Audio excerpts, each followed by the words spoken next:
Phone দিয়েছেন। আপনার কাছে প্রমাণ আছে? অবশ্যই প্রমাণ আছে। আপনি প্রমাণটা প্লিজ দেখান। না না না না না এবং I have that guts to challenge you. If you have that guts, you will prove it. কার উপর এতটা ক্ষেপে গেলেন বুবলি? তবে কি অপু বিশ্বাসই সেই কারণ? এই প্রশ্ন ঘুরছে পুরো মিডিয়া জগতে। আর তারই বিস্তারিত জানতে একদম শেষ পর্যন্ত দেখে ফেলুন আজকের এই ভিডিওটি। ভিডিওটি শুরুতেই একটি লাইক দিয়ে দিন, আর যারা নতুন তারা চ্যানেলটি সাবস্ক্রাইব করে নিন বিনোদনে ভরপুর সব খবর পেতে।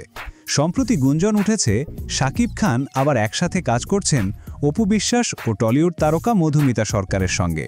আর এই খবর শুনেই নাকি বুবলি নিজের বাক সামলাতে পারছেন না। বিশেষ করে কোরবানি ঈদের পর থেকেই বুবলি ও অপুর মধ্যকার ঠান্ডা লড়াই যেন আরও প্রকাশ্য হয়ে উঠেছে। এই উত্তেজনার মধ্যেই ঘটে যায় একটি অপ্রত্যাশিত ঘটনা। এক সাংবাদিক বুবলিকে বলেন তার সিনেমা দেখতে নাকি মন্ত্রীদের ফোন করতে হয় দর্শকদের। ঠিক তখনই চরম রাগে ফেটে পড়েন বুবলি।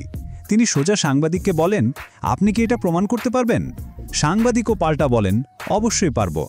অনেকে ভাবছেন এটা বুঝি অপুকে উদ্দেশ্য করে বলা হচ্ছে, কিন্তু বাস্তবতা হলো বুবলি অপুকে নিয়ে সরাসরি এখন আর কিছু বলছেন না। তবে পুরনো সম্পর্কের জেরে এখনও অস্বস্তি যে আছে তা বলাই বাহুল্য।